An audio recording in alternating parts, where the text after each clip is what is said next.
Hi all, and welcome back to the Tower of Ruin. And this is a desktop I found while walking around. This is an HP Omen desktop PC, or rather, it's just the shell. The internals are for the most part missing, and unfortunately the motherboard's all jacked up. Somebody beat up the CPU socket. Few other pieces are distressed, and it's ruined. CPU is long gone, as is everything else. So instead, I'm going to drop in the motherboard from my friend's old PC. This is a MicroStar MS7596, or it's also known as 760GM-E51. And we're going to go ahead and toss it in there. Looks like they left us the original hard drive, but I have no delusions that this is going to work. Also, the original CD-ROM drive, the power connector here is damaged, so we're going to have to go find a spare. But fortunately, we're going to be installing from USB, so it'll be fine. We're going to have to forego having USB in the front, as both of these are USB 3 and we only have USB 2. I have adapter headers, I just don't have them handy at the moment. And then we have our audio connector, one USB 2 for the card reader, and then somewhere around here, there we are. Here's our front panel connector. I'm going to have to pop those out and reassign them. And then our Wi-Fi antenna, we don't need that. And then we have our hookup here for the front panel LEDs. However, this motherboard doesn't have this type of RGB header connector. I'm gonna have to get a controller, so we'll deal with that later. For now, let's leave it disconnected. Alright, first thing I need to get in here is a power supply. Next, we're going to install a power supply, this one here. This 750 watt cheapo. A little gentle persuasion, maybe even some mild swearing. Oh, and it's right in. I just need to put the screws in. Alright. Now time to install the motherboard. Alright, I've already put in the I/O plate in the back. As long as I can not touch everything on the way in. And of course I do it wrong. Haha. Alright.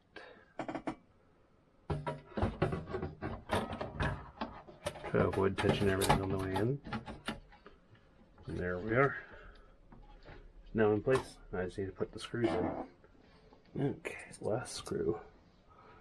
It's over here by the RAM and the CPU.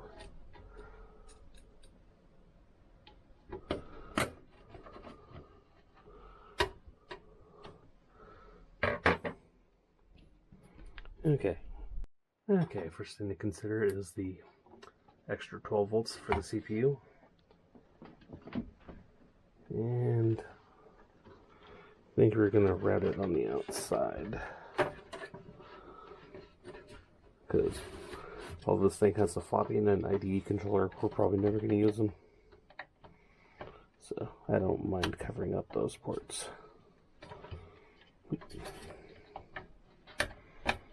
There we go. So now that's done.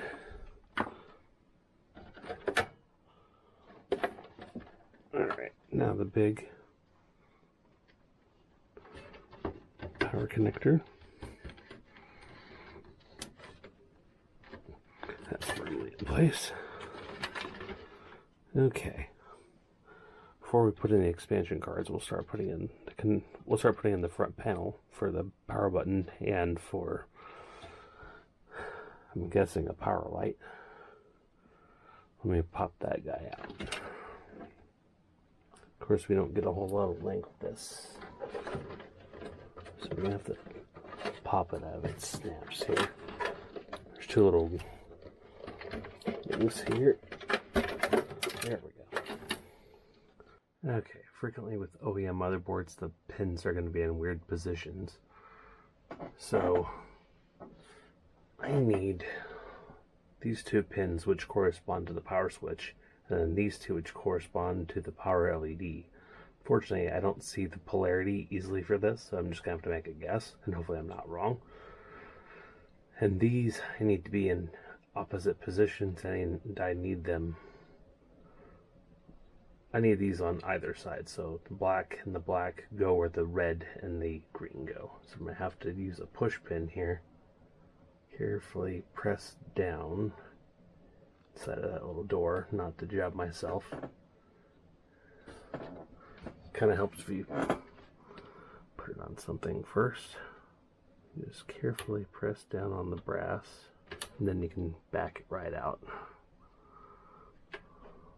Takes a practice, makes perfect on this. This wouldn't be the last time I had to reassign one of these. This one wants to be stubborn. You can also pull up on the plastic, but be careful, it's kind of, it will get brittle. Yeah, pulling up on the plastic seemed to work better. Then you just have to rinse, lather, repeat for the last of it. Alright, now they're all out. Actually, I just had an idea. I'm going to go get a 9-volt battery. We'll see if the lights turn on with that. Alright, upon further inspection, here is the status light and power switch. Power switch looks like it might otherwise be fine, but this LED does absolutely nothing when I connect it to the battery. So what I'm going to probably end up doing is putting this little harness in here. There's a bit of hot glue on the back. I'll see what I can do about that, but just pop the switch in here, and then we'll see what I can do there. I'll probably end up using the green one in that hole, and we'll probably figure out somewhere to put the red one. Bear with me just a moment while I struggle with this. Alright, I got it back together. Now just to connect it. Okay, next part of the show. I'm going to pop in just this regular Realtek 8188 wireless LAN. I believe this is N. I could be wrong.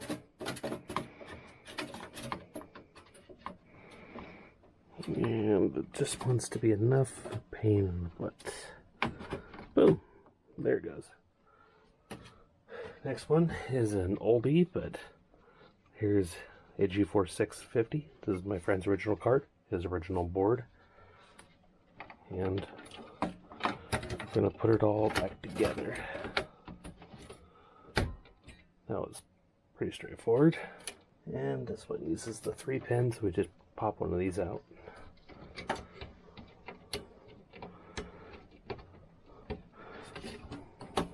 There we go.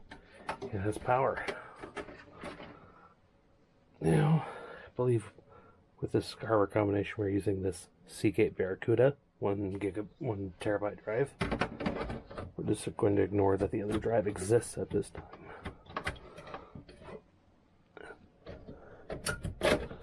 There we go. Just force it. Okay, right angle connector. And we'll make it pretty later on. Right now we just want to get this sucker to boot. There we are. One SATA device connected. And there we go. Now we have power. I believe we have enough to get this thing started. I believe I got this one bent back into shape. And because HP is special like this, it takes only this one single screw to hold down all the expansion slots.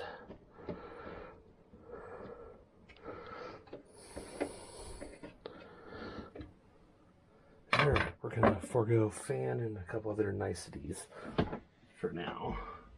Just want to get this guy to boot up. There we go. There we go. Nice and hideous.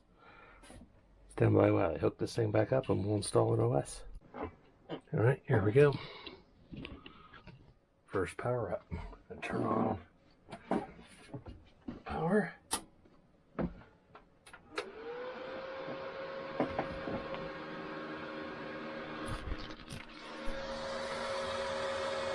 And it is alive.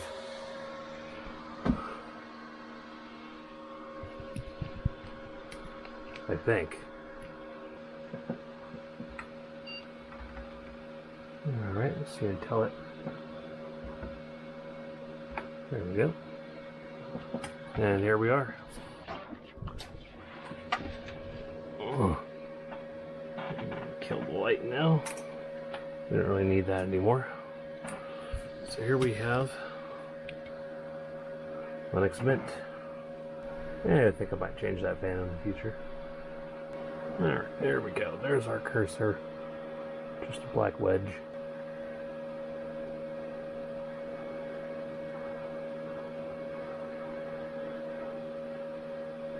Here, a fancy weight cursor, inspired by the beach ball. Okay, here's the installation. It says you may wish to read the release notes. I don't want to. Picking US layout for keyboard. We are going to install the multimedia codecs. As soon as it figures it out, here we go. Yep, we're going to erase and install Linux Mint. You can go through something else where you go, yep, it's going to make these partitions. I don't think we need to do anything fancy. ext4 will work for this purpose. I'm in that time zone. Okay. We'll put a customization here.